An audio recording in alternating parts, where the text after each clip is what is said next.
Assalamualaikum warahmatullahi wabarakatuh.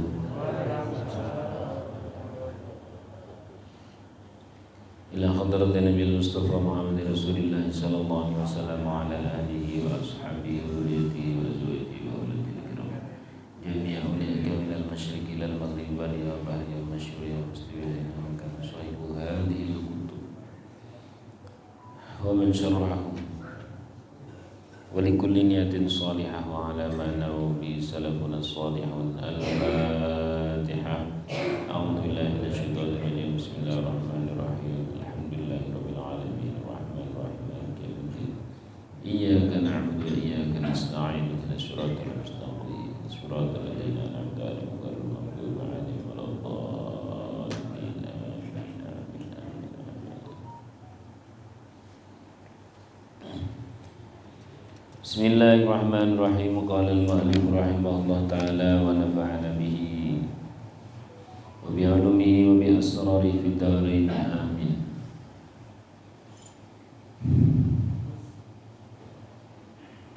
Khairu ilmin ma kanatil khasyatu ma'ahu. Sebaik-baik ilmu adalah yang disertai takut, tunduk kepada Allah.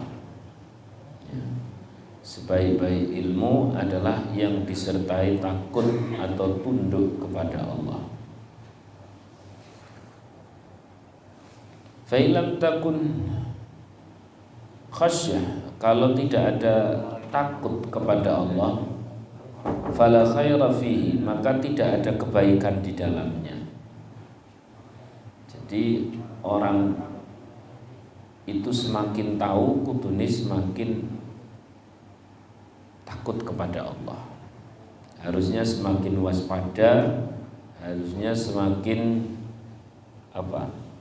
tunduk, yang paling lebih tepat. Khosyah itu bahasa kalau diartikan tunduk. Wa ilayhi asyara biqaulihi, dan diisyarahkan lagi dengan perkataan beliau Syekh Ibnu Athaillah, al-ilmu in qaranatul khasyah falaka. Apabila ada ilmu disertai tunduk, disertai rasa takut kepada Allah, maka itu manfaat buatmu.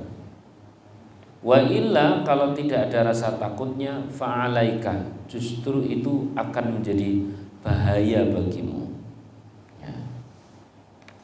Nah, di sini menurut Syekh Abu Hasan Asyadzili, Thariqah Syadziliyah itu, al-ilmu kaddananir, ilmu itu bagaikan dinar, wa darahim, dan dirham. Insyaallah nafa'aka biha wa insya'a daraka biha.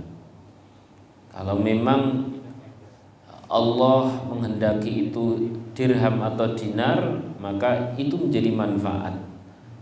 Apabila tidak, ya justru itu menjadi madarat. Uang itu ada orang yang bisa menggunakan uang sampai surga, ada yang bisa uang itu ngerjani sehingga sampai ke neraka. Demikian pula ilmu. Demikian pula ilmu. Nah, kenapa? Karena ilmu itu adalah wasithah atau lantaran. Ghayatul ilmi wa thamratihi, puncak dan buahnya ilmu, wahyal khasyah, yakni rasa takut. Rasa takut, rasa tunduk kepada Allah. Sebab ya ada kan orang hafal Quran itu orientalis yang hafal Quran, tapi hafalannya digunakan untuk merusak Islam. Kenapa? Ya karena ada ilmu tanpa ketundukan, tanpa rasa takut kepada Allah. Nah, panjenengan ini termasuk orang yang hitungannya dalam satu pekan itu mesti ngaji. Betul atau tidak? Berarti mesti harus memiliki ketundukan kepada Allah melebihi yang tidak ngaji. Dilalah orang itu salah satu afatul ilmi, salah satu efek samping dari ilmu itu kadang ya malah gampang gitu.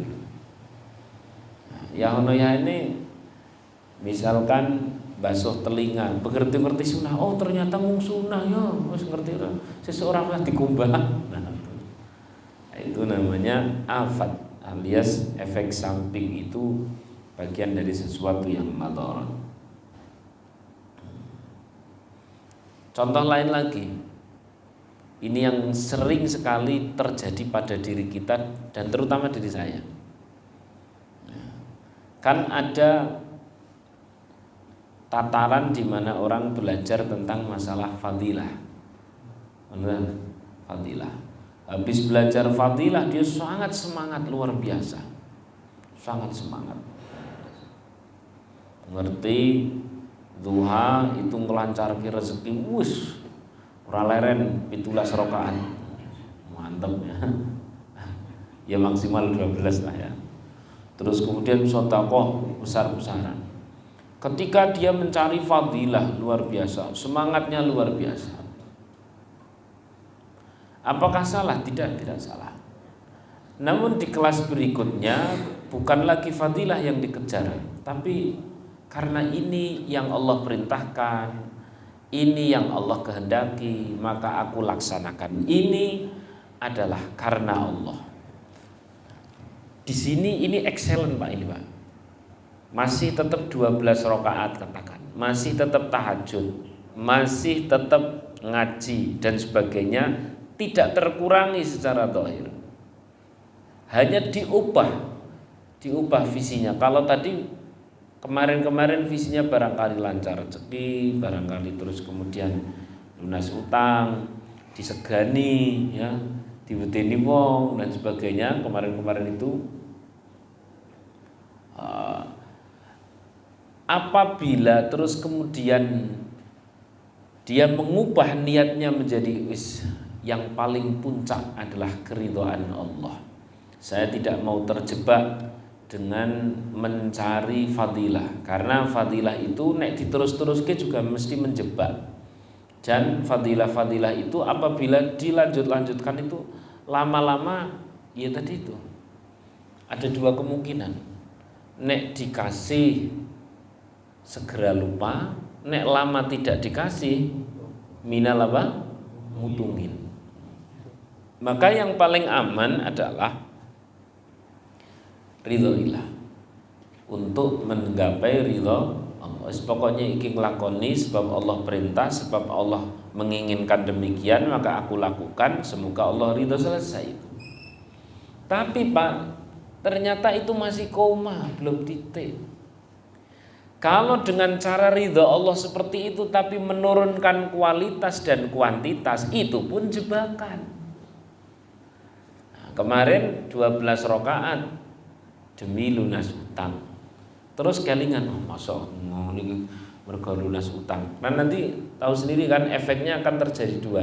Nek segera lunas terus besok jadi tidak 12 rakaat, betul enggak? Nah, itu jebakan. Atau lama sekali tidak lunas, akhirnya juga minal apa? Mutungin. Akhirnya ngaji tasawuf adalah lillahi ta'ala. Begitu lillahi ta'ala ternyata tidak jadi 12, tapi loro aku yang penting ikhlas. Itu pun jebakan. Harusnya yang paling ideal adalah kualitasnya sama, niatnya sudah lillahi ta'ala. Kenapa? Karena semakin lillahi ta'ala itu semakin ketemu khosyah. Tapi apakah selalu 12 rakaat? Kita pernah ngaji lagi bahwa yang namanya ibadah itu bisa berubah-ubah sesuai kondisi yang terjadi.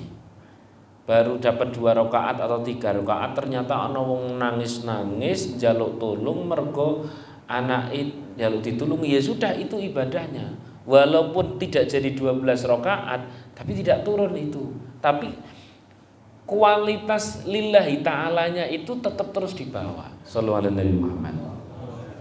Ini agak sedikit bulat ini. Tapi dari tadi saya juga mikir aku maca ki bulat ora ya aku ya maca bulat.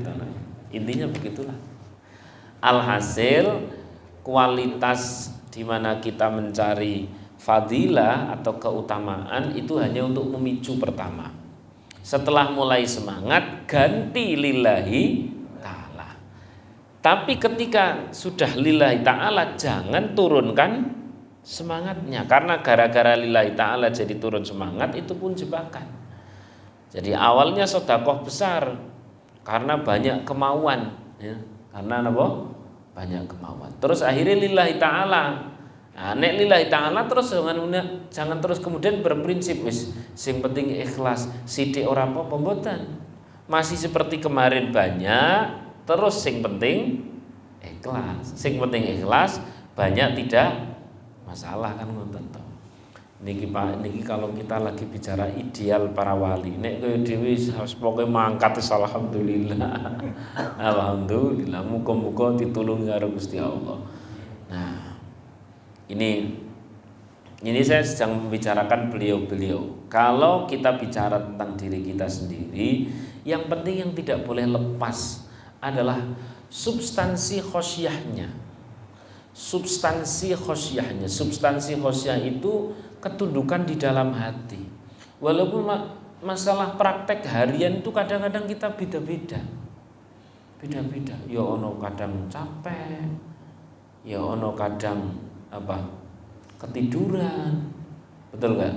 Ya ono kadang eman-eman. Itu bisa terjadi pada orang awam. Tapi khosyahnya, rasa tunduknya, Allah tetap benar, itu jangan sampai hilang. Orang terus kemudian ngeles. Aku saya, Gusti Allah paham rapopo, bukan. Mending kau ngeten, ya Allah, kula saya ya Allah, nyuwun pangapunten, kula jane niki elek banget, mboten pantes. Nah, lebih baik seperti itu. Itu namanya substansi napa? Khasyah. Khosyah itu takut. Jadi begini Pak, nek tak warna-warnikan, ada orang sedekah, kemudian dia sedekahnya ini sing padha dene apike, nek sing elek ngono sedekah pamrih, ini sing padha dene apike. Misalkan dia sedekah. Terus kemudian satu ketika tidak bisa sedekah.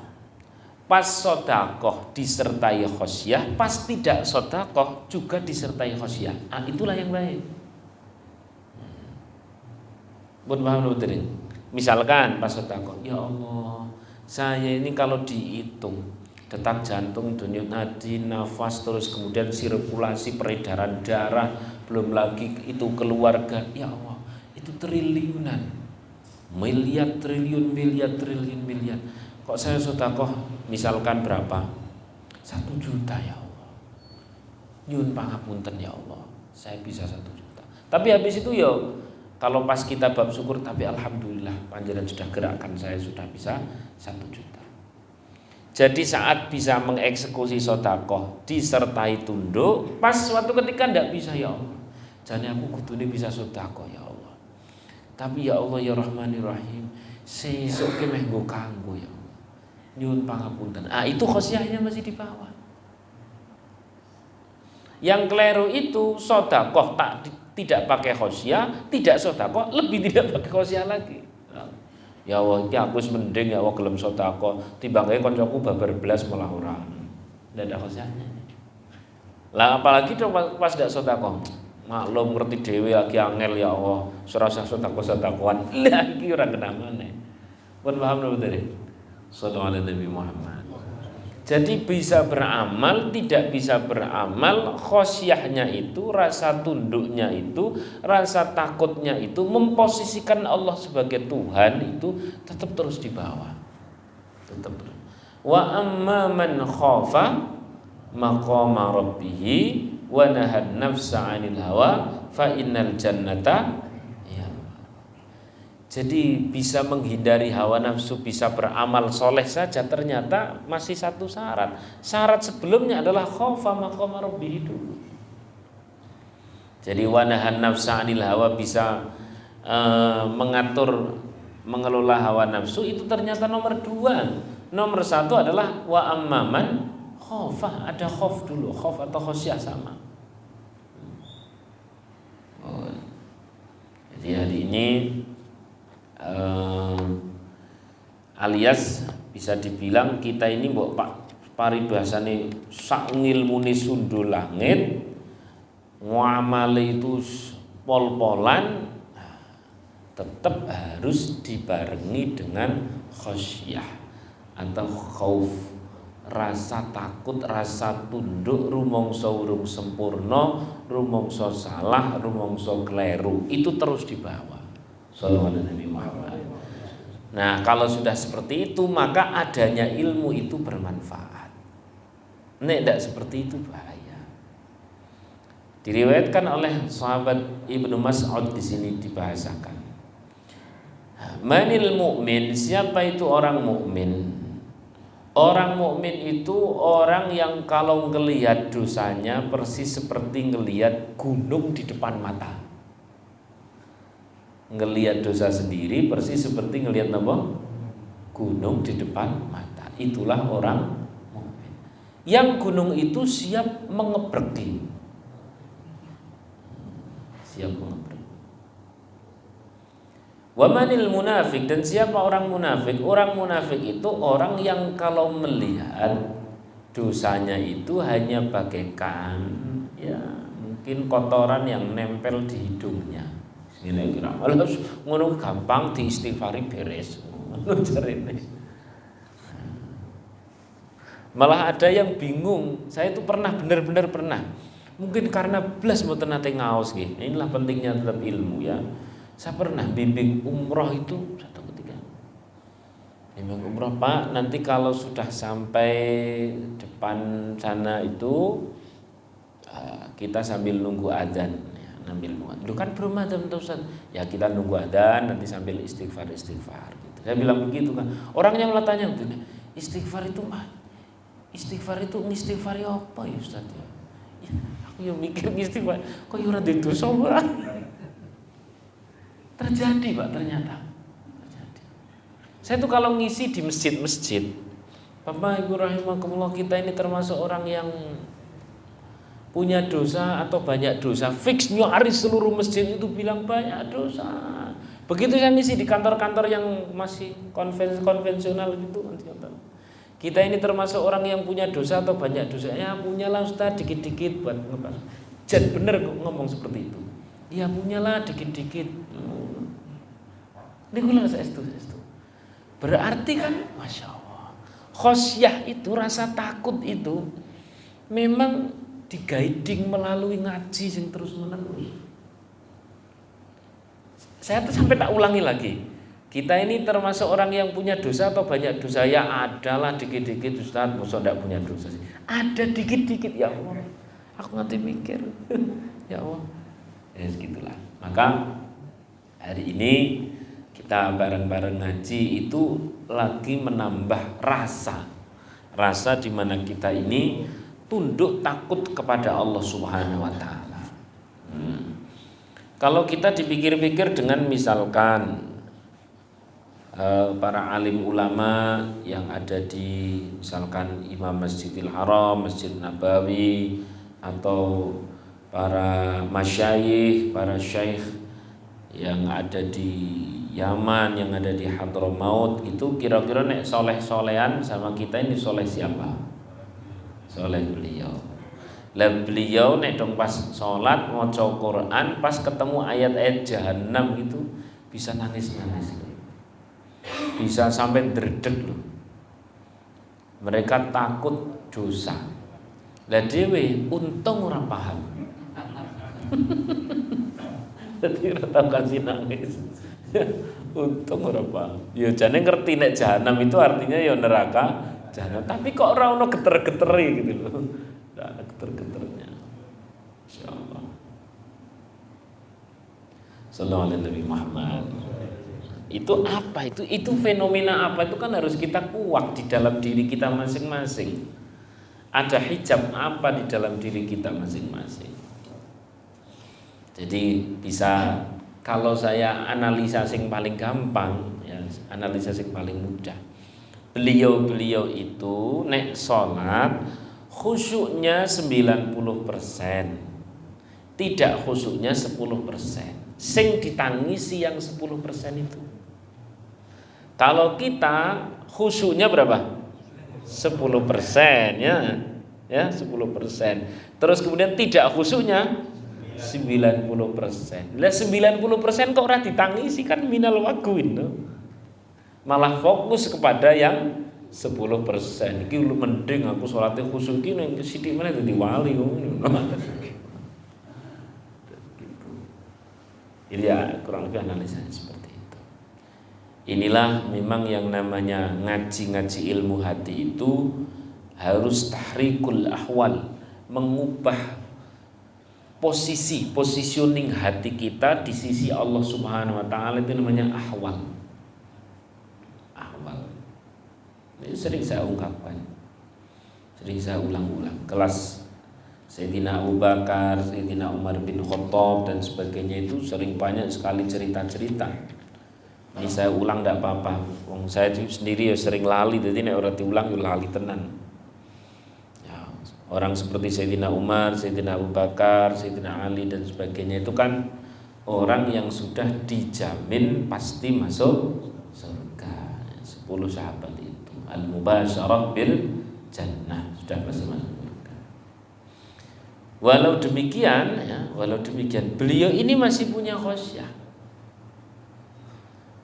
Sayyidina Abu Bakar sudah jelas-jelas dirinya masuk surga, ibadahnya belum terkalahkan sama yang lain, sedekahnya belum terkalahkan sama yang lain, sampai dikatakan bahwa Sayyidina Abu Bakar itu ibadahnya itu dibanding umatnya Nabi Muhammad SAW itu, umatnya yang komplit seperti kita ini tidak hanya seperti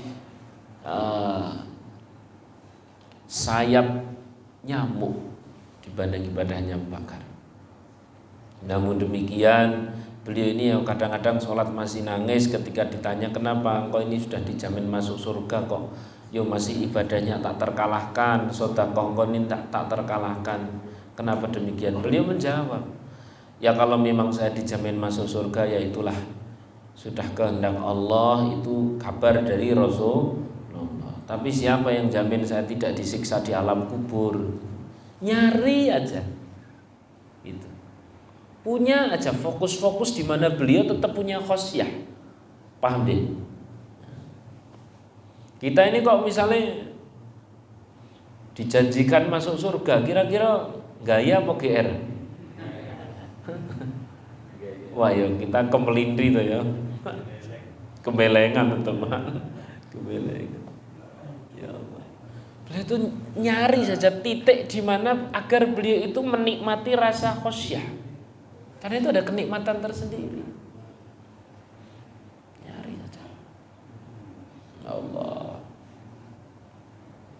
Sayyidina Umar juga sama, yang sudah jelas-jelas dijamin apa masuk surga itu yo banyak sekali kejadian di mana beliau tiba-tiba berceramah gitu ya, berceramah sambil mengatakan aku adalah anak penggembala dan sampai hari ini saya masih sebagai seorang apa penggembala. Turun dari seperti itu bilang begini Hudzaifah, ya Amirul Mukminin, engkau ini sudah Amirul Mukminin tapi engkau masih tawadhu dengan mengatakan aku anak gembala, itu engkau masih tawadhu. Kata Amirul Mukminin rotok marah, apa-apaan kamu? Saya ini mengatakan seperti ini sedang dalam rangka menghancurkan nafsu takaburku, malah kau kagum ki apa? Enggak usah dikagumi, kurang lebih seperti itu. Sallallahu alaihi Nabi Muhammad. Wes pokoknya mau sesoleh apapun kita, khosyahnya itu masih di bawah. Sekalinya tidak pakai khosyah bahaya. Kenapa? Ini saya bacakan. Bismillahirrahmanirrahim. Qala al-mu'allif rahimahullah taala wa nafa'ana bihi wa bi 'ulumihi wa bi asrari fid dharain amin. Wailun lil jahil. Celakalah bagi orang yang bodoh, marratan, 1 derajat. Wailun lil alim. Tapi celaka pula bagi orang alim, tukang ngaji model-model seperti saya, seperti panjenengan ini. Di dalam ya'mal 10 marratin. Celakanya berapa kali lipat? 10 kali lipat apabila amalnya sama dengan orang bodoh.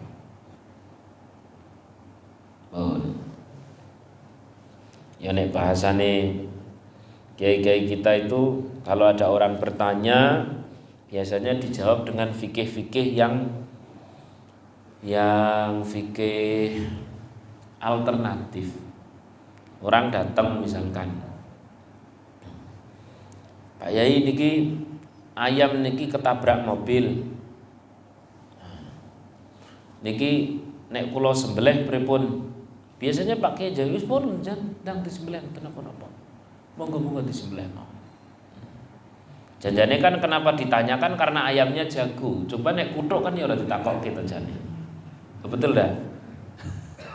Berarti kan sebenarnya tendensinya iman. Pak Kiai biasanya jawabnya, padahal Pak Kiai sendiri kalau milik sendiri, ya saya sendiri menyaksikan kalau ayam beliau ketabrak, misalkan itu yang jago dan sebagainya, langsung jadi batang.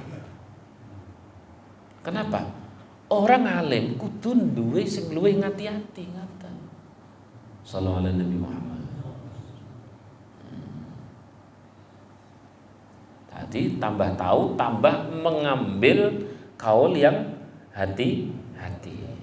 Kaul yang hati-hati. Misalkan lagi kasih contoh di dalam masalah talak itu ya, masalah talak. Itu biasanya kalau ditanya dan yang bertanya itu orang yang benar-benar tidak tahu gitu, biasanya nanti dicarikan kaul-kaul yang remeh-remeh. Maksudnya kaul-kaul yang gawe wong awam. Tapi orang alim sendiri itu memakai kaul sing sangat hati-hati. Sing sangat hati-hati. Shallallahu alaihi Nabi Muhammad. Nah, yang agak ada fenomena sing justru kebalik adalah nek dong pas puasa itu loh, puasa. Sebenarnya adanya imsak itu kan buat hati-hati. Itu kan waktu prepare toh, waktu hati-hati. Sebenarnya yo masih bisa makan, tapi itu lagi ngelatih orang awam biar hati kan begitu toh. Lah yang aneh bocah-bocah pondok karena ngerti asli niki mangan ora apa-apa, yo ora apa-apa tenan. Harusnya lebih hati-hati kok malah jadi karena ngerti malah jadi sembarangan gitu. Pun paham ya? Saya ulangi lagi. Jadi jenengan dong pas lagi dapat share-sharean sing kayak gini ndak usah debat, ndak usah apa-apa. Sing penting kita milih sing hati itu kan. Imsak itu kan waktu hati-hati toh, waktu prepare. Diambilkan 5 menit dari waktu Isya, diambilkan 5 menit dari waktu subuh. Paham ya? Jadi garis hati-hati pun paham ya, garis hati-hati. Nah, terus orang awam itu biasanya langsung saja dikasih ketentuan, wis pokok nek imsak ojo mangan. Itu kan dilatih pen ngati. Lah hari ini malah dibuka sama sebagian golongan bahwa nek sahur itu suruh sing akhir. Padahal adanya pengetahuan seperti itu. Adanya pengetahuan itu seperti itu hanya untuk berhati-hati saja. Begitu dibuka, yudo mangan malahan. Malah padahal ini maksudnya agar ngati-hati. Ilmu itu dikasihkan agar manusia berhati-hati, bukan malah sembarangan. Karena kan nggak pernah akan tahu persis titik pergantian antara Isya ke subuh, karena tidak tahu persis maka dikasih waktu jarak waktu itu namanya hati-hati atau ihtiyat. Begitu dikasih tahu, Pak, asli nih Pak, mangan ke ora apa-apa. Wong iki waktu ngati-hati, ora apa-apa mosok. Harusnya ilmu itu, oh ya wis aku ngati-hati kan ngoten to. Pernah betul. Lah barang dikasih tahu malah nambah. Insyaallah, itulah ulama zaman dulu. Kadang-kadang ada ilmu yang memang ditutupi biar manusia orang gampang ke. Buat paham ke? Karena substansi ilmu itu pen ngati. Sehingga ada ilmu-ilmu yang tidak usah dikasihkan tahu karena nanti hati-hatinya jadi hilang. Nah, cetok nggih. Ini jelas banget ya. Jadi samratul ilmi al-khasyah. Buah dari ilmu adalah ngati. Lah ini dikasih ilmu malah jadi hilang hati-hatine. Nah, ini kan aku tuh. Janjane ki mangan ora apa-apa, asal urung adzan. Sebenarnya kan ngasih ilmu, betul enggak? Tapi kita harus makan, kita harus berhenti makan sebelum itu buat hati, karena kita tidak tahu titik pastinya. Orang ngasih ilmu dalam rangka apa? Hati-hati. Malah dikasih ilmu justru orang hati-hati. Nah ini namanya bahaya. Ini namanya al-ilmu inqaran nafsul khasyah laka wa illa fa'alaika. Ilmu itu kalau disertai ngati-hati maka bermanfaat. Kalau tidak disertai ngati-hati malah justru jadi madho. Itulah kenapa ulama-ulama Nusantara saya sebenarnya punya Pak data-data ilmu-ilmu sing kok ngono kuwi Pak. Tapi kok nek tak kasih tahu malah jadi orang hati-hati. Bukan hanya masalah itu toh. Bukan hanya masalah imsak toh. Buktine ngoten toh. Dari dulu pas kita belum tahu kita imsak itu berhenti makan. Tahu kita seperti itu. Kenapa kok ditutup-tutupi? Akhirnya dibuka. Barang dibuka ternyata berhenti makan itu adalah pas adzan. Tapi kon kudu hati-hati anone ilmu. Malah hilang hati-hati. Begitu tahu malah sembarangan. Lah inilah akhirnya maka ilmu itu tidak cukup tanpa bijaksana. Saya sebenarnya punya data-data ilmu yang lain lagi. Sing kudune wong awam ke ora kudu sing semono lah. Orang kudu sing sehati-hati seperti itu, masih bisa melakukan ini itu dan sebagainya boleh. Namun nek dikasih tahu justru sing ilang hatinya. Nah, ini saya bacakan di sini nih, ada redaksi unik di sini nih. Bismillahirrahmanirrahim. Al-mawruthu 'anil anbiya wa ghayatul 'ilm. Wa thamratuhu wa hiya al-khasyah wal ma'rifah bihi la mujarradur rusum li'anna dzalika wasithah. Yang namanya pewaris para nabi adalah para ulama dengan ilmunya. Dan terus kemudian orang yang dititipin apa? Ilmu. Tapi ilmu itu adalah wasithah atau wasilah, yakni lantaran untuk apa? Lantaran lil khasyah, untuk memiliki kehati-hatian. Maka nabi itu manusia yang paling tahu tapi yang paling hati-hati. Mohon paham nggih? Lah kemudian di sini faida lam yahsul mausu fala ibrata bil wasitah. Kalau ada ilmu yang notabene adalah sebagai wasilah kemudian tidak menghasilkan khasyah yakni ngati-hati, maka tidak dianggap itu ilmu. Tidak direken. La ibrata bil wasitah. Oleh karena itu ulama Nusantara itu ada beberapa titik syariat sing memang sengaja dikasih kisi-kisi ngati-hatine wae. Ora dibuka asli nih, karena dibuka asli nih bukan tambah ngati-hati malah tambah sembarangan. Pun paham nggih? Janjane niki nek kula tak ini saya buka satu jenengan kinten-kinten masih ngati-hati atau terus nanti jadi sembarangan. Sedot-sedotan niki. Pripun? Ada banyak sekali data-data fikih seperti itu. Saya ulangi lagi. Saya akan buka beberapa ilmu yang tidak harus seperti itunya, segitunya banget boten. Nah, itu hanya preventifnya para ulama. Ketika saya buka, jenengan tetap masih ngati-hati atau terus akhirnya ternyata ngono tok ngono pripun. Isinya tetap ngati-hati ya. Nah, bab talak. Di bab talak Ashabus Syafi'i ya, dan masih banyak sekali ulama-ulama yang lain. Itu kalau kita kan sering dengar pokoknya jangan main-main dengan talak. Jangan termasuk pada saat marah pun talak bisa apa? Jatuh. Pak, itu tuh aslinya ada keterangan detailnya. Ada apa? Keterangan. Saya belum yakin nanti. Nanti jadi main-main. Enggak usah. Ini pokoknya salah satu tugas orang tukang ngaji itu harus tahu endi sing kudu dibuka, endi sing kudu manusa umum ki kudune sing penting dadi ning ati-ati. Pun paham ya? Sallallahu alaihi Nabi Muhammad. Ada lagi di bab sholat juga ada. Maka ada bahasa begini Pak. Jangan nanti mireng. Orang sholat tuh harus tahu mana fardu mana sunnah. Betul? Kalau meyakini fardu sebagai sunnah, maka terjadi apa? Batal. Betul kan? Tapi kalau meyakini sunnah sebagai fardu, malah ora apa-apa. Siapa yang menentukan seperti itu? Para ulama. Biar apa? Biar manusia kayak ngati-hati mending ngelakoni timbang orang ngelakoni. Saya ulangi. Jangan masih belum paham. Dan saya masih punya data-data kaul nyeleneh banyak banget. Tapi kalau ini diberikan ke orang awam, bukan nambah ngati-hati, tapi nambah sembarangan. Ada lagi Ibnu Hazm. Ternyata orang itu bisa, dalam riwayat Ibnu Hazm itu bisa kurban, bukan hanya menggunakan kambing, tapi bisa sampai ayam. Ngerti ayam? Wah, lumayan. Nah ini sih buatan tetap ngati-hati pakai nopo kambing. Apa mana ada yang pakai telur barang begitu.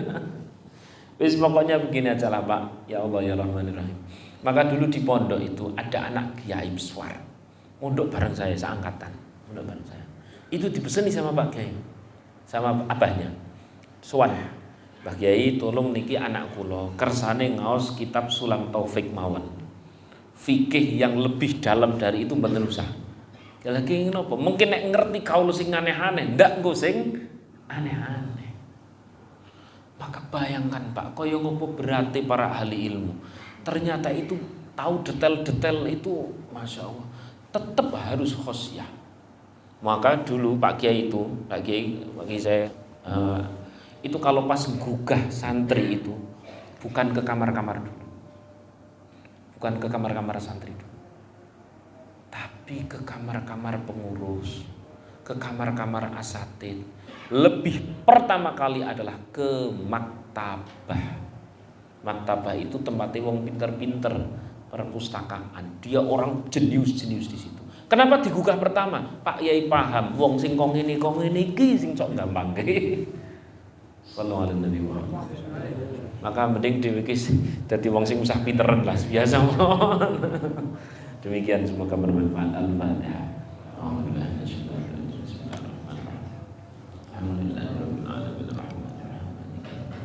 Iyyaka na'budu wa iyyaka nasta'in ihdinas siratal mustaqim siratal ladzina an'amta 'alaihim ghairil maghdubi 'alaihim waladdallin. Bismillahirrahmanirrahim. Allahumma lakas hamdu wa bika amantu wa ala rizqika wa tawfiq bi rahmatika ya arhamar rahimin. Assalamualaikum warahmatullahi wabarakatuh.